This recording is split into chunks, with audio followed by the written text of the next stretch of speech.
Waza, waza, waza, waza, hey, hey. ሰላም ጤና ይስጥልን የምትናፈቁ የቻናላችን ቤተሰቦች እንዴት ቆያችሁልን? የ27ኛ ሳምንት የእንግሊዝ ፕሪሚየር ሊግ ጨዋታዎች በዚህ ሳምንት ተከናውነዋል። 9 ጨዋታዎች ናቸው በዕለተ ቅዳሜና በዕለተ እሁድ የተደረጉት። የመጨረሻውና 10ኛው ጨዋታ የሚሆነው ዛሬ ምሽት 5 ሰዓት ላይ በዲክሰን ስቴዲየም ኤቨርተን ከማንቸስተር ዩናይትድ ይጫወታሉ። የታላላቆቹን ክለቦች የጨዋታ ዳሰሳ እናደርጋለን። ቼልሲ በሜዳው ነጥብ ጥሏል። ማንቸስተር ሲቲ በሜዳው ወሳኝ ድል ኒውካስትል ዩናይትድ ላይ መቀዳጀት ሲችል፣ ሊቨርፑል ወደ ሲቲ ግራውንድ አቅንቶ ባለቀ ደቂቃ ባስቆጠሩት ጎል እጅግ ወሳኝና አስፈላጊውን 3 ነጥብ አግኝተዋል።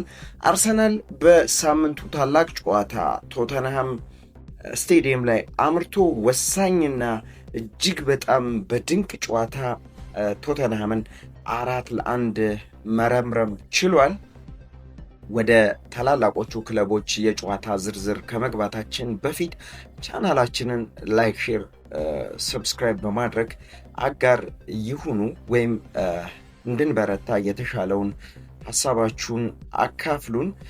በለንደን ስታንፎርድ ብሪጅ ላይ ቼልሲ በወራጅ ቀጠና ላይ ከሚገኘው በርኔ ጋር ያደረገውን ጨዋታ 1-1 ሲያጠናቅቅ ግቦቹን ያስቆጠሩት በአራተኛው ደቂቃ ላይ ለቼልሲ ከሞይሰስ ካይሴዶ በድንቅ ሁኔታ የደረሰውን ኳስ ዣው ፔድሮ አስደናቂ ግብ አስቆጥሮ ቼልሲዎችን መሪ ቢያደርጋቸውም ጨዋታው ሊጠናቀቅ ሲል የዳኛው ፊሽካ እየተጠበቀ በ93ኛው ደቂቃ ላይ ወይም በጭማሪው 3ኛው ደቂቃ ላይ 93ኛው ደቂቃ ላይ ከዋርድ ፕሮስ የደረሰውን ኳስ ፍሌሚንግ የበርንሌን ጎል አስቆጥሮ ጨዋታው ባቻ ውጤት እንዲጠናቀቅ ማድረግ ችሏል። በጨዋታው የቼልሲው ፈረንሳይ ተከላካይ ዌስሊ ፎፋና በ72ኛው ደቂቃ በሁለት ቢጫ ካርድ ከሜዳ ተወግዷል።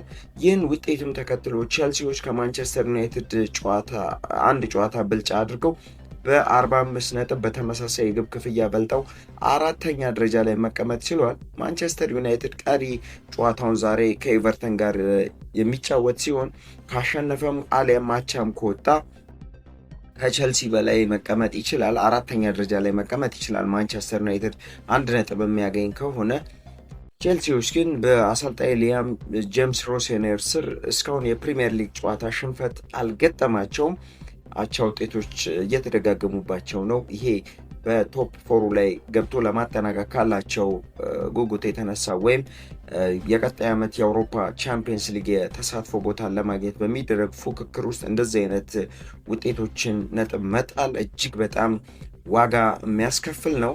ሌላው በማንቸስተር ኢታድ ስቴዲየም ማንቸስተር ሲቲን ከኒውካስትል ዩናይትድ ያገናኘው ጨዋታ በማንቸስተር ሲቲ 2-1 አሸናፊነት ሲጠናቀቅ የድል ግቦቹን ያስቆጠረው በ14ኛው ደቂቃ ከኦማር ማርሙሽ የደረሰውን ኳስ ኒኮ ኦራይል ኳስና መረብን በማገናኘት ቀዳሚ ሲያደርጋቸው፣ በ22ኛው ደቂቃ ከጃኮብ ራምሴ የደረሰውን ኳስ ሃል በማስቆጠር አቻ ቢያደርጋቸውም ብዙም ሳይቆይ በ27ኛው ደቂቃ ላይ ከኤርሊንግ ብሮት ሃላንድ የደረሰውን ኳስ በጨዋታው ድንቅ የነበረው ኒኮ ኦራይል ለቡድኑ ለራሱም ሁለተኛ ግብ አስቆጥሮ ወሳኝ 3 ነጥብ እንዲያገኙ አስችሏቸዋል። ይህን ውጤትም ተከትሎ ነጥባቸውን ወደ 56 ከፍ በማድረግ ችለዋል። ማንቸስተር ሲቲዎች ቀሪ አንድ ጨዋታ ቻውን የሚያሸንፉ ከሆነ ከአርሰናል ጋር ያላቸውን የነጥብ ልዩነት ወደ 2 ማጥበብ ይችላሉ።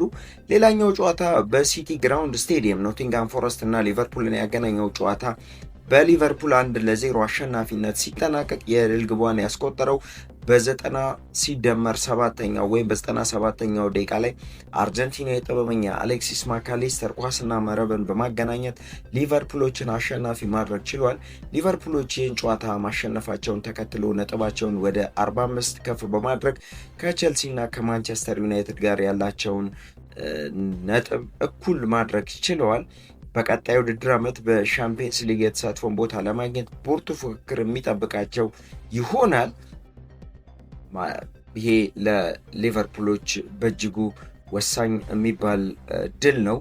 ሌላው እጅግ ብርቱ ፉክክርና ሽኩቻ የበዛበት የሳምንቱ ታላቅ ጨዋታ እውነተኛ የደርቢ መንፈስን በሚገልጸው ጨዋታ አርሰናል አስፈላጊውን 3 ነጥብ ከቶተናም ላይ መውሰድ ሲችል የድል ግቦቹን ማስቆጠር የቻሉት በ32ኛው ደቂቃ ላይ ኤብሪቺዜ ኳስና መረብን ማገናኘት ሲችል አርሰናሎች ብዙም ደስታቸውን አጣጥመው ሳይጨርሱ አይደክሜው ዲክላን ራይስ የሰራውን ስህተት ተጠቅሞ ፈረንሳይ ራንዳል ኮሎ ሙዋኒ የግል ብቃቱን ተጠቅሞ በ34ኛው ደቂቃ ላይ ግሩም ጎል በማስቆጠር ቶተናሞችን አቻ ማድረግ የቻለ ሲሆን ከረፍት መልስ በ46ኛው ደቂቃ ላይ ከዡሪየን ኪምበር የተቀበለው ኳስ ስዊድን ቪክቶር ዮኬሬሽ ግሩም ጎል አስቆጥሮ በግሩም አጨራረስ ኳስና መረብን በማገናኘት መሪ ሲያደርጋቸው በ61ኛው ደቂቃ ላይ ኤብሬቼዜ ሶስተኛው ጎል በማስቆጠር አርሰናሎች በእርጋታ ጨዋታቸውን እንዲከውኑ አስችለዋል።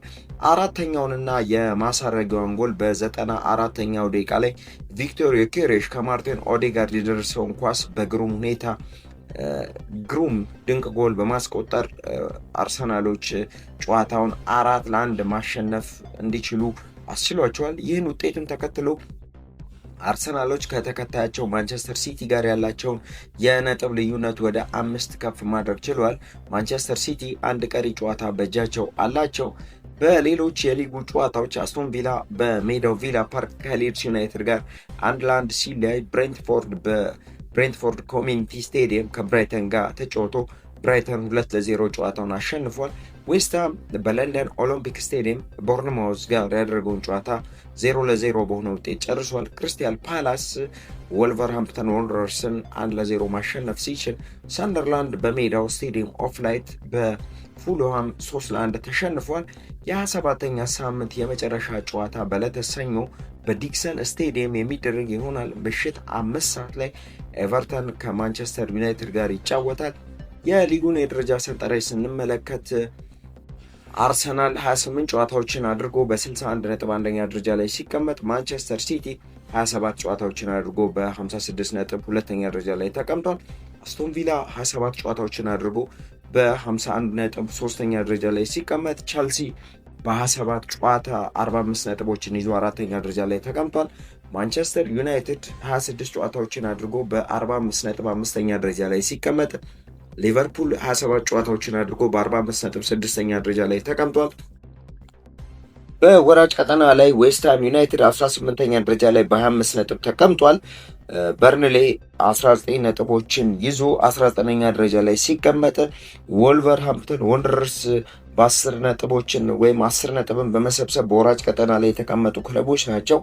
የከፍተኛ ግብ አስቆጣሪዎቹን ስንመለከት ኤርሊንግ ብራውት ሃላንድ በ22 ጎሎች ሲመራ ኢጎር ቲያጎ 17 ጎሎችን ይዞ ይከተላል።